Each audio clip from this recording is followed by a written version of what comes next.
there we go. Happy Monday. Monday, you can trust that day. Yes, hello, everybody. Welcome to the show. And it's Happy Monday, as always. And who is going to be the first? Let's see. Let's go over there. Happy Monday. And Corinder, what are you asking me? Oh, you won't guess which studio I'm buying. I brought a studio for my live stream. Can you recommend any mixers? Well, not right now, but I can certainly talk to you about that. Yep, for sure. Happy Monday, Carl.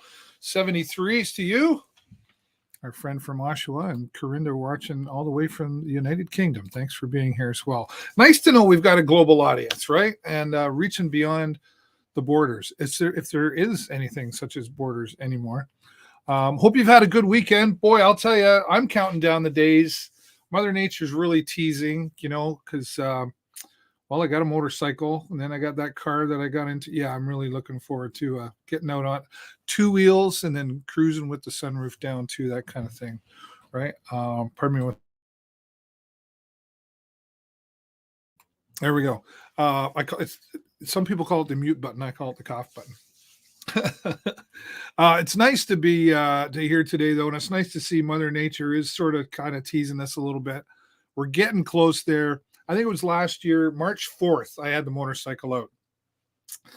I'm not really sure if I'm going to pull that off this year or not. My brother-in-law and I tend to, maybe I do more than he does, to see who's going to get the motorcycle out first. But Jason, I was just talking to him, my son, a few minutes ago, and he just came home and he said, Dad, I saw somebody out on their motorcycle today. And I'm like, I really love my motorcycle, but it's -1. And then when you're doing at least 50, it's minus a whole bunch more. And there's still some salt on there. Anyway, it's not me, but that's okay. All right, who else we got over here? Hey, Dom Fernandez, how you doing? Thanks again for the Dom and I got together the other day and had a really nice visit, long overdue. And we gossiped a little bit, and we told some stories, and we had a lot of fun, and we were talking about plans for the future, et cetera, as well. So it was good. Yeah, Christopher Holbrook, he's come on bike weather, right? Christopher is also the commander for the 999th Legion for Child Rights, which I'll be talking about in just a moment. Who else is out there? Corinder. Oh, Deb Barnes. How are you? Long time. Happy Monday to you as well. Everybody's saying hello. Everybody's being friendly. Well, speaking of being friendly, I always got to take a moment and say hello and thank you to all of the supporters that keep the show going here. Yes, it does take some money to bring this to you every week. Hughes Intelligence Security Services, thank you so much to them, Barry and his team, for not only supporting us here in the show, but they've supported us at their Sarnia Sting live broadcast as well for many years. So thank you, Barry, for that. Huron Signs SWO, which is a part of the AG Event Graphics group of companies, Guy and his team, thank you. And Joe's Discount Tire. If you need the tires, they're right at the foot of Indian Road here. Tell them Dave Burrows sent you. And Joe's Discount Tire, great service down there, and they know what they're doing when it comes to tires. And then, of course, our friends at Tourism Sarnia-Lambton, who've come on board in an official manner to give us support here. Thanks to Mark Perrin and his team for all that they do and have really done well through COVID. If you think about it, how do you promote tourism during COVID? Yeah, right. Good one. But they've done a great job there. So thanks to Mark and his team for that. All right. Well, boy, I tell you, it's tough. It's tough out there when you're talking about the Sarnia Sting. Boy, great community partners, but they're having a rough go there. The last 4 games not been good for the Sarnia Sting. We're going to go back over the past week where they played the Flint Firebirds back-to-back 3 games. And the first one, hard loss at 6-0. And then 8-3. And then again, 7-3. So really tough out there, That being said, we do the post-game press conference for the Sarnia Sting. And Coach Al Letang, he's a great coach. And one of the things I really like about him is he's brutally honest. He doesn't sugarcoat anything. And when he was asked about some of the power plays that happened at the last home game, why did you put the younger guys out there or whatever? And he just simply said, you don't get to play the power play just because you're one of the top guys. It was who, was working hard out there. So I think he was sending a message to his players too, to say, look, you got to earn the right to be out there on the power plays and other parts of the game. And some of the young guys were really stepping up. So there's a lot going on there. We've had guys out too, like Nolan Dillingham, who's now the captain's also been out with, I think, a broken wrist.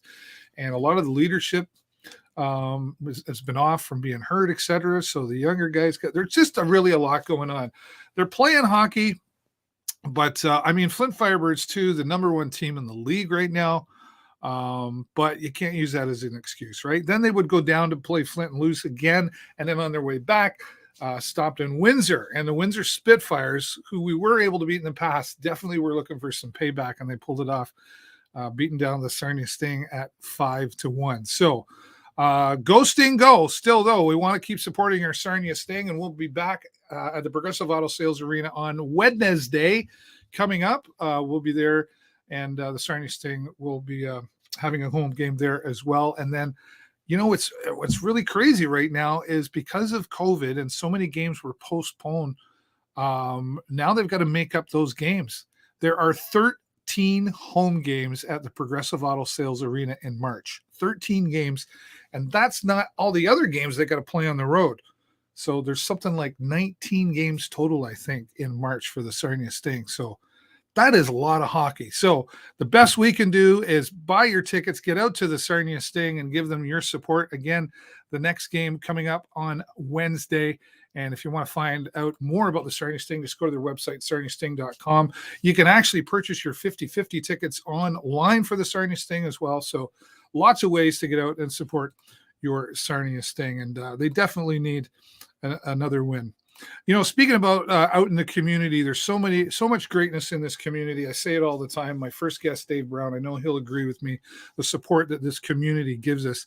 And the corrections staff here, yes, the Sarnia Jail staff and the corrections staff got together, and they normally go out and raise funds, have barbecues, etc., every month for some local charity or nonprofit organization. And I reached out to my friend Joel, who's the president of OPSU Local 128, and told him about Ohana Landing. And he came up with the idea that they were going to camp outside of the Sarnia Jail for 24 hours. Couldn't have picked a colder day. Snowstorm coming in late that night. Way to go, Joel. But him and some of his staff friends, colleagues, I should say, got together and camped outside for 24 hours this past Friday, and this community came together and raised over $4,000 for Ohana Landing, the youth transitional housing facility. And I know Tammy Van den Heuvel and Gary, very, very grateful, and the youth using that facility, very grateful as well. So corrections cares. It says it all. I said to my friend Joel, you kind of get the corrections, you kind of get the short end of the stick. You're kind of behind walls. You're not out front in the community so much. And that's why one of the reasons they like to do this, they like to show the correction staff care. And every month they're doing something to support a group in our community. So congratulations to Joel and his team of midnight campers. I guess it was kind of funny though, because, sort of funny. In the beginning, I went by during the day on Friday, and we did an interview in the parking lot, and I was getting texts of people saying, what's the protest? Because they had this tent out there and they had flags. There was no protest. It was given back into the community. So thanks again. And a special shout out to Jerezzi's Pizza, who heard about the event, and they sent some Jerezzi's Pizza and some Sam Bites down for Joel and the staff to enjoy. So great job there. Again, to the correctional staff. $4,000. That's awesome. All right. I'm going to talk about the 999th Legion for Child Rights Sarnia chapter, which I'm also proud to be a part of. My friend Christopher Holbrook, who is commenting there, is the commander. We are a group of motorcycle enthusiasts, but we also like to support and help out children's rights, whether they're suffering from bullying.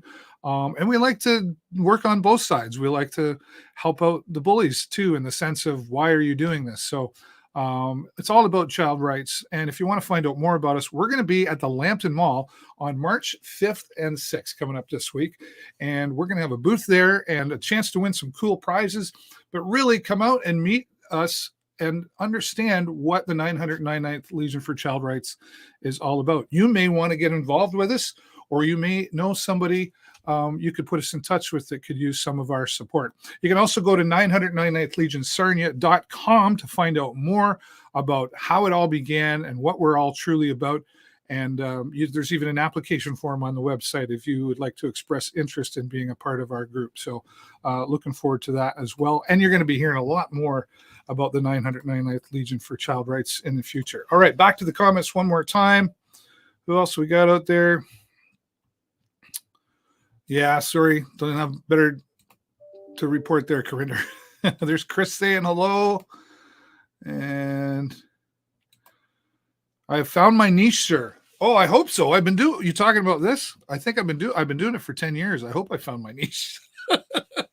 Thanks, Farmer. I'd be happy to get together with you. It's been a long time since we've got together and chatted as well. So lots going on in the community, but my friend Dave Brown has always got lots to share with us. So we're going to bring him up there. How you doing today, Mr. Brown? I'm doing wonderful. Thanks, David. How are you?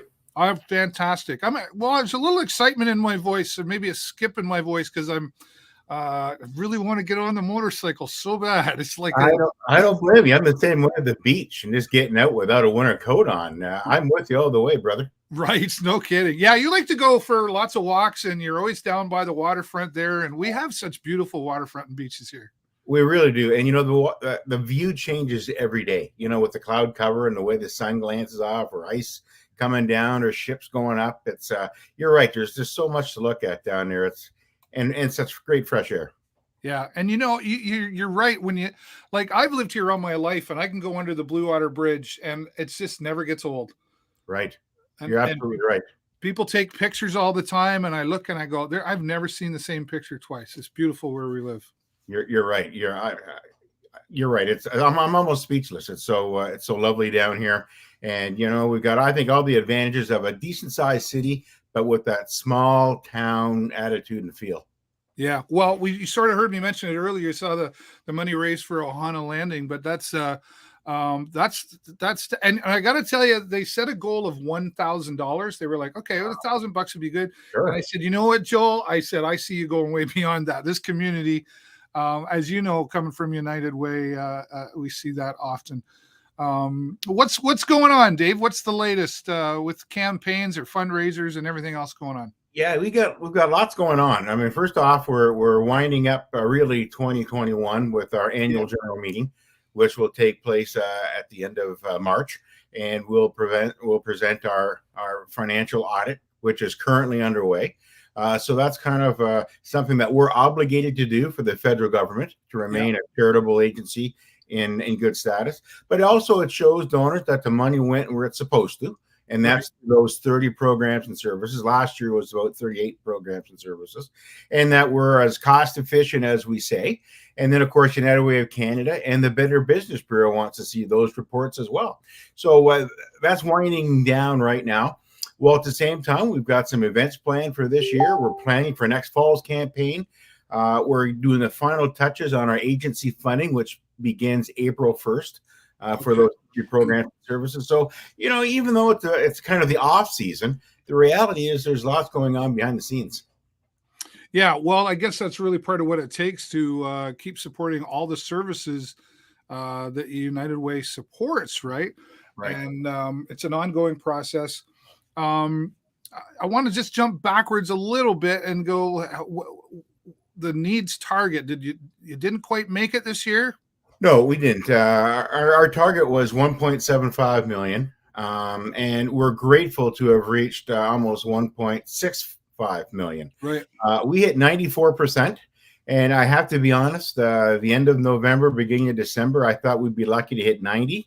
But, to your point earlier, what a great community. We had a number of people who gave a second time, increased their donation, and first-time donors. We ended up at just over 94%. So as I said, we're grateful to be at that level. I can imagine there's a lot of other United Ways across the country who would love to be in that same position. Yeah. But here we are, and so we're going forward. And we're hoping that we can build on not only that momentum, but build on the amount of money that we did raise last year for those 30 programs and services. Yeah. Well, and I guess you can sort of, understand, I guess, because of COVID and everything that, people's finances changed. But like you say, you probably saw some drop away, but you saw some new come in. So that's always a good balance to have there as well. And then, maybe coming, out of this thing, you'll keep some of the old and you've gained some of the new, and that'll add to it. And then, coming up next year, kind of take it over the top a little bit more. But in the meantime, though, what kind of fundraisers or things do you have going on to keep the money rolling in? Well, we've got we're partnering with the Dante Club for March 31st, and we're going to have some frozen takeout meals.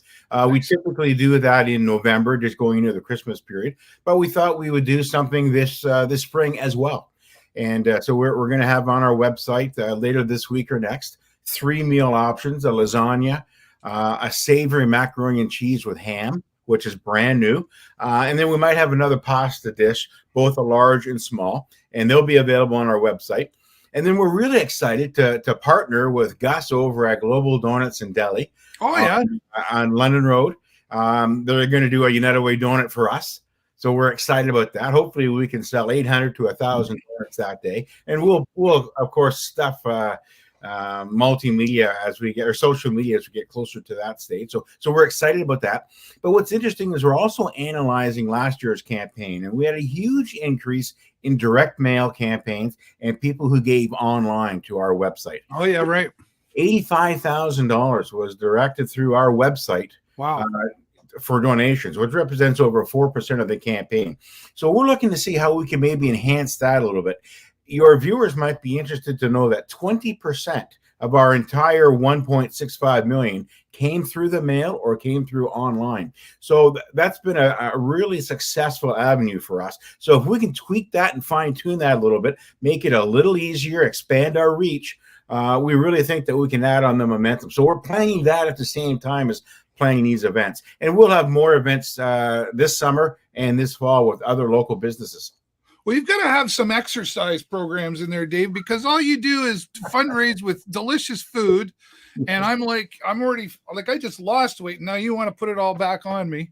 I know. I can't argue. I'm guilty as charged. It's amazing how food events seem to work for United Way. We've tried the 50-50s online. We've got 3 more 50-50s come out. They weren't quite as successful as we had hoped. But, to your point, when people think of United Way, they think of payroll deduction or continual giving or food. And that's kind of our space in the fundraising market. I'm glad we tried the online 50-50s. But really, our space, I think, is direct mail, payroll deduction, and food-related items. Well, it's good you do that plan, do, review, right? And you've got a board of directors that looks at all of this. And I think it's important to note to people that the board of directors is all local. It's not like, dare I say, the big cities coming down and telling you what to do, right? You're right. And not just in the city of Sarnia, some are from rural Lambton. And, we got a fairly diverse board.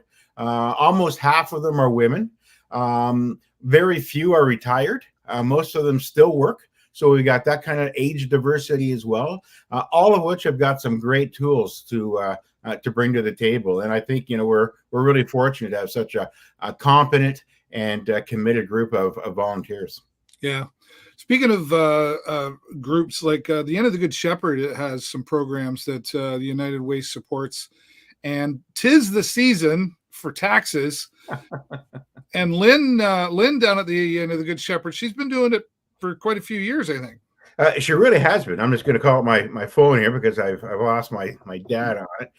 But yeah, Lynn has been a volunteer coordinator and doing tax returns at the United the Good Shepherd for 10 years. And in addition to her and some of the staff, they have about 13 volunteers plus summer students who this year will do over 28 tax returns for those people who have low income or limited income but need to get those taxes done.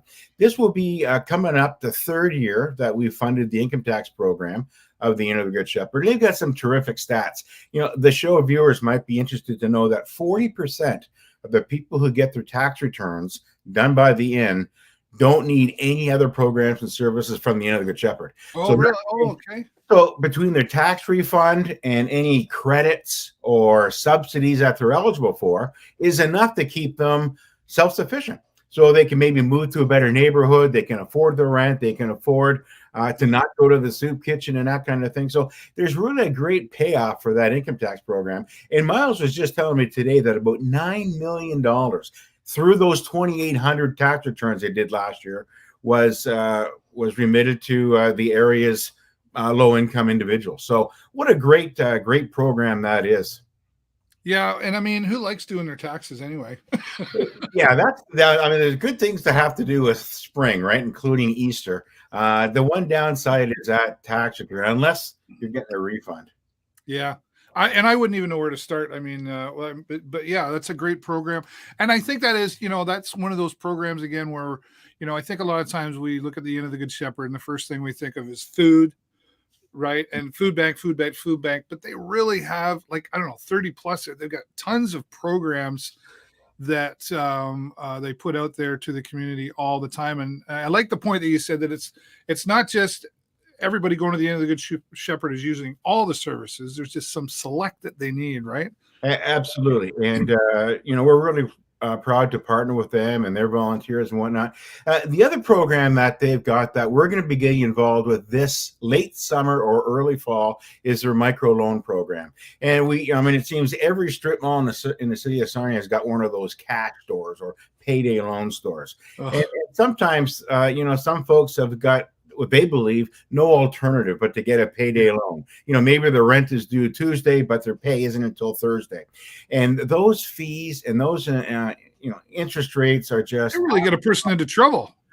Absolutely. And once you get into trouble, it's awfully hard to dig yourself out. Yeah. But the micro loan program that we'll be funding with the Good Shepherd means that some of those folks could go to the inn and they could get their payday loan from those guys and pay a much smaller fee, a much smaller interest rate, so that they don't dig themselves into a hole that may take a lifetime to get out. So we're really excited about that. I think that would be only the second or third program in Canada.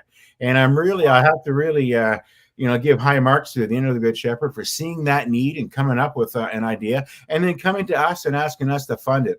Again, great outcomes there. We could prevent homelessness with that microloan program, and that's the name of the game. Yeah, well, there's a lot of different things that are needed in the community, and you mentioned homelessness. I think sometimes that's one of those things where because we don't really see it, right? Because a lot of it is couch surfing or in other ways. It's not always out on the street, so to speak. That being said, I was my wife and I were out the other day, Dave, and we were going for a drive, and we went stopped at a bank to get some money out, and there was a gentleman that was sleeping on the floor, and I was like, this is Sarnia. Yeah. Why is this happening? Right. Why is it happening anywhere? But I just, so it has been changing. So it's nice to hear that a program like that right could be something that this gentleman would have helped him with, right? Absolutely. We hear a lot on the national news about the shrinking middle class. I don't think there's any place more evident than where that is than right here in Sarnia-Lambton. We've got Chemical Valley and the oil refineries and engineering firms have got great jobs, highly skilled individuals, and then we've got that shrinking middle class, and then we've got a lot of people who, you're right, we don't see. They're hidden from society. Oftentimes when we're going to our jobs, we're focused on the job, we're focused on the road ahead. We don't always pay attention around us. But there's that growing need of people who are falling through the cracks, who through no fault of their own are looking for some kind of assistance to help keep their head above water. And of course, the COVID-19 pandemic has really, I think, sped up that social crisis. Yeah. And that's what led the United Way 12 months ago to say, hey, we've got to change how we're funding, not only how we're funding, but who we're funding. And what are some of those long-term tangible outcomes do we have to look at? And poverty reduction programs, suddenly, from not even us doing a lot with it, we used to fund the Salvation Army and still do, but that was about it. Now we're funding right now St. Vincent de Paul, we're funding River City Vineyard, we're funding the Inn, a warming shelter at Walpole Island. All have different outcomes and measures, all meeting a need in the community who have nowhere else to turn.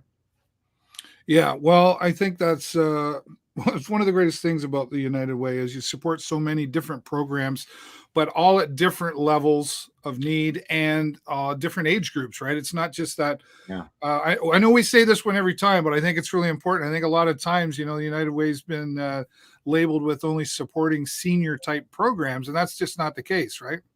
Absolutely. I mean, we do fund seniors programming, absolutely. But that's about a quarter at best of what we do. Right.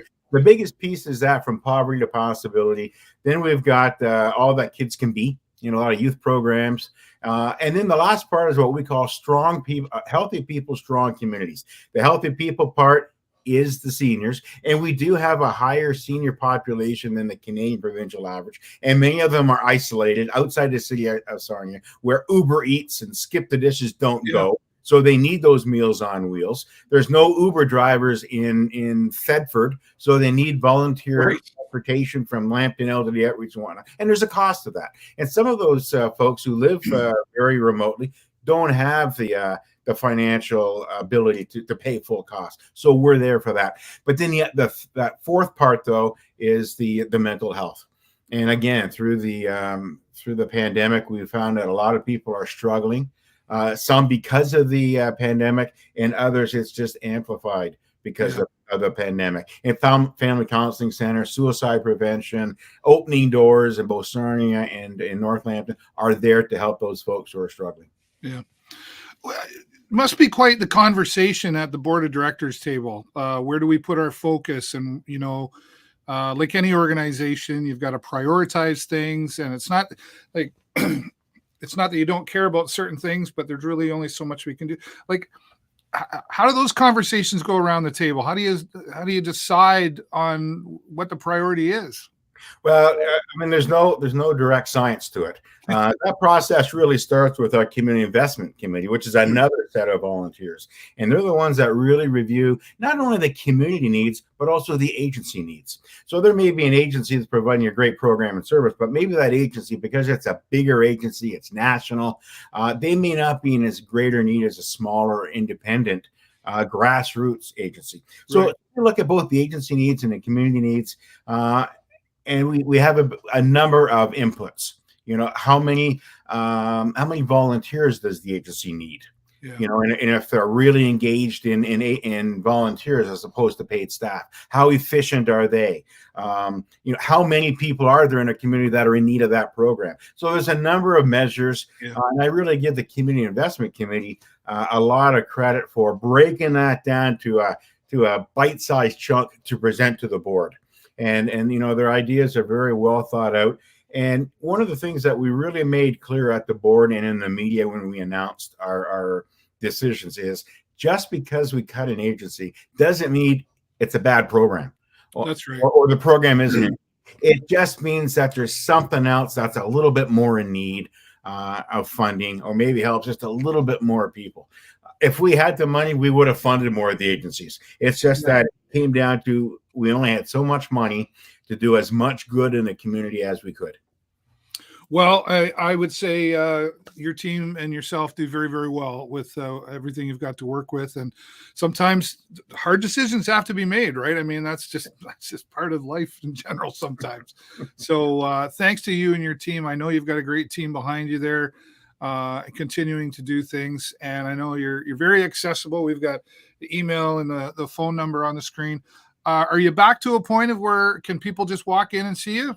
Yes, in fact, we have been that way for some time. As you know, we only have 5 staff, and there's 5 days a week. So we each pick a day, and we're in the office. So the office is open for any walk-ins, and we do have a few, but we take as much precaution as possible. And the beginning next week, and the other 4 days, of course, are done from home.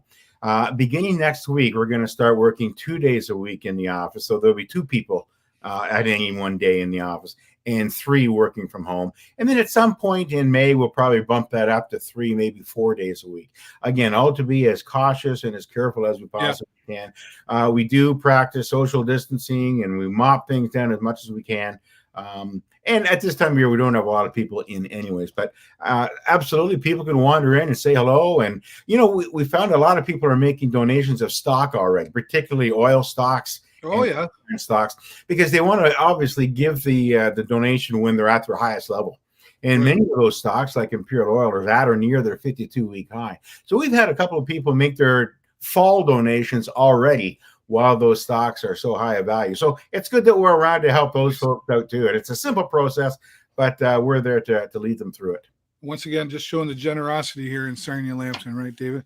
Right. Thanks so much for your time. I always look forward to our chats, and you and I are definitely due for the in-person one-on-one at a fine restaurant here in town. Absolutely. I've got it on record, so I got that for sure. For sure. Dave Brown, thanks so much. Take care, my friend.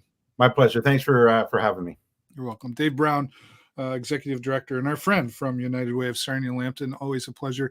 Always something going on, always being creative and pushing forward, and lots of great information. And that's why we have them back here every week. Once again, you can send them an email or give them a phone call, and that's all on the screen, or check out their new revised website, which has got lots of information, including about all the information of the services that they take care of from the United Way. Thanks again, Dave. All right. Well, this next conversation is going to be very informative, if I'm correct here. And my friend Paula why can I never say your name, Paula? Paula Reaume-Zimmer. And I think you're still muted. Oh, there we go. Can you hear me? Hi, Dave. Can you hear me? Yep. I can't hear you. You can't hear me. Okay. I don't know what to tell you. It'll be on your end.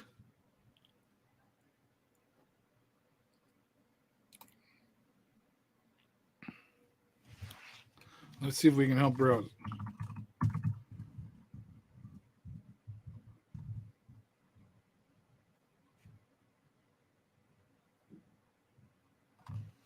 Can you hear me now? Test 1, 2. Buckle my shoe.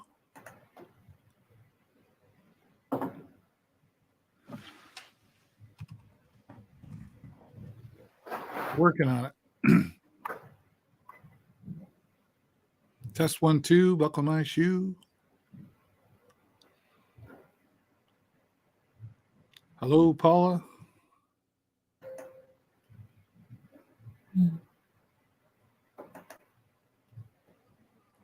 Down at the bottom of your screen.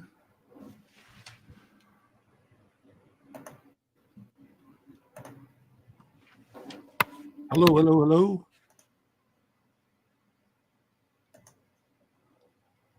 Stand by with us, folks. We're going to work through it. Paula Reaume-Zimmer is from the Bluewater Health, and she's going to be talking about a new addictions hub here in Sarnia.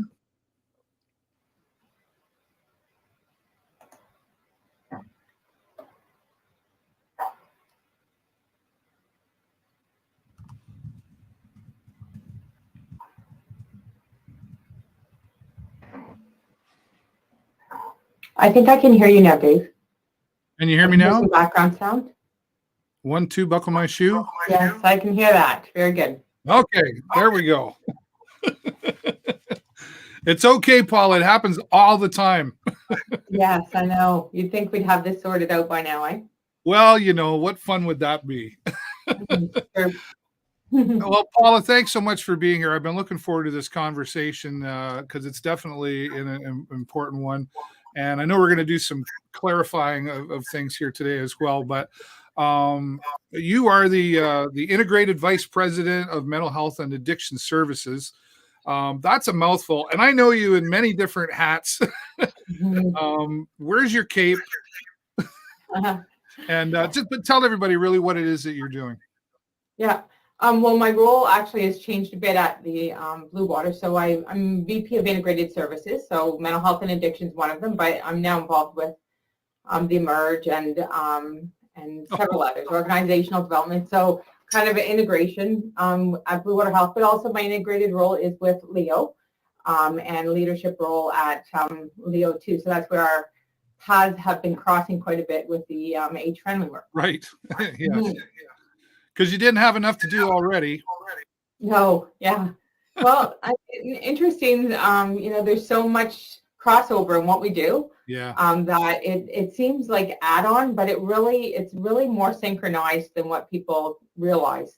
You know, Yeah. for mental health, it's hospital to community programs like CMHA, from acute care, older adult, it's that to something like Leo in home and community care. So there's some really nice natural fits that are really energizing to be part of right now. Well, I know there's many like myself who are grateful to have you in those roles and doing what you do. All right, well, let's cut right to the chase here. We're going to talk about there's a community addictions hub for Sarnia-Lambton that's in the works. And correct me at any time if I get information wrong, but we got $12 million coming from the government. And there was a lot of excitement. I saw the press release and read it, and I was like, right on. And then, you know, of course, I had a guest here a few weeks ago, Margaret Capes, who was talking about needs, etc. I'll leave it to you now to take it from there and kind of clarify the differences of what's happening there. Okay. Sure. Yeah, so you're correct. We did receive our confirmation of our funding, just $12.2 million, which is very, you know, we've been part of this process for 5 years for our capital submission. So the capital submission was for an addictions hub that will include 24 beds for withdrawal management services. So in the addictions world, in our care models, we have several steps, and in the prevention model, it's called stepped care. Right. So we know that it's not a one size fits all. We know many people, actually the majority of individuals, really seek addiction services for outpatient. They want to live in their home. They want to try to, you know, attend their workplace, their school, their home care, family responsibilities while they start changing their lifestyle away from substance use. And so that's a larger population. And then there's a population that then maybe potentially may want withdrawal management services. They really need to be removed from their space. They need some opportunity to reset, actually detox is the historical term, and actually have that physiological withdrawal part of the experience supervised. And then, you know, that used to be termed detox. But withdrawal management has kind of expanded, knowing that, you know, the first few days or first week, the actual physiological effect, when you start getting over the very acute sickness of coming off, then, you know, there's a whole reality people are facing. You know, a lot of people are staring at sometimes an ugly reality, painful reality, something they're very frightened about. And so we've recognized in the addiction sector, it's much more than just the detox stage. There's, you know, it's helping people really identify next steps, opportunities to feel hopeful that there is a next step. And so the withdrawal experience has typically now is a longer experience. Yeah. So, and that's to your point, right? I mean, there's a scary reality. Sometimes that's why the addiction maybe came around in the first place. And then who knows all the other, I'm no doctor by any means, but you're right. It seems, and then that brings in the whole mental health issue. And now we've got to deal with that and move. Like, there's a lot really going on here, right? It's not just come in and detox and then away you go and good luck. What about after the fact when that person's back out? Is there still a relationship? Yeah, absolutely. There's many of the individuals continue with community withdrawal management. So they work with a case manager, they're checking in, sometimes they move on to, we have counselors and therapists, and they are trying to sort through some of the issues and the emotional distress that has been building up and really causing the addiction cycle. And then some individuals choose to go to a residential rehabilitative program. So residential rehabilitative programs are ones that we're familiar with most is Westover Treatment Center in Thamesville, or House of Sophrosyne for individuals, female individuals, the House of Sophrosyne, their program, Brentwood, you know, even Homewood. These are all programs, and those are all of our rehab programs they're considered provincial resources. Right. Anyone throughout Ontario can go to Westover or go to Brentwood or House. So that's the difference. Is our addiction center and the submission was for 24 beds for withdrawal management services, But the 24 beds really gives us a leg up in our community. It allows us to actually have several of those steps embedded in the 24 beds. So there's acute beds. We know the acute crisis beds, we're going to monitor, see that they have the physical health care that they need in the acute stage of withdrawing, coming off substances. And then they can stay longer for the withdrawal management. And that's, when we can kind of shore up, what is your plan?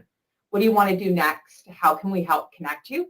And then we have transitional beds included in the 24. And that really allows people to stay longer, up to 30 days. Right. And that helps to bridge an individual. So maybe they will say, I want to go to Westover, but it's going to take me 20 days before that bed at Westover is available. And these transition beds will allow them to stay there. So, and the ideal model will be they leave our facility and go right to Westover, because we know that time in between is where a lot of people change their mind, where a lot of, maybe decide this isn't the right time, or some of the emotional distress kicks in. We call them triggers in our sector, and they choose to use substances again. So we want to get them from point A to B without any step in between interfering with that success. Right. So to clarify, so like I'm seeing there's 10 withdrawal management beds, right? But then the 24 beds are for part of that. Right. Yeah, so 24 beds. So there's 8 acute, 10 withdrawal management, and 6 stabilization. So it's almost those steps. Right. Okay, gotcha. Yeah. Very good. Well, and I guess that's where, Steve, I was trying to be clear, and I guess that's maybe where a little bit of confusion has come out in the community as well, as this isn't the same as what. So are we covering all the gaps here, Paula? Well, I think that we've made a lot of progress. I mean, it certainly would be ideal. Would it be ideal to have a rehab center in Sarnia? Yes, because we know that people, if you can stay close to home, then you're more likely to, if you, some of the individuals, if we send to Westover, you may get as far away from home and then decide, this isn't for me. Right. Or this is, so we know that closer to home really helps better to success away rate. some of those risks. But really with the demand, it would be difficult to substantiate all of those steps in one community. And the biggest demand right now, we've been running the 7 beds at Bluewater Health, the withdrawal management beds, and with Ryan's house. We have offered more than 500 admissions to those beds in a year. And with that, we actually decline 6 to 10 callers in any one day. Our staff are answering the phone and saying, I'm sorry, we don't have an empty bed. 6 to 10 times. Yeah. So we know that that's where the demand is. And we've been tracking it. Before me even coming to Bluewater Health, there's a lot of research in this area. And then the rehab center, we refer approximately 125 people a year. So it's absolutely a need. It's just not the burning platform that withdrawal management services offer.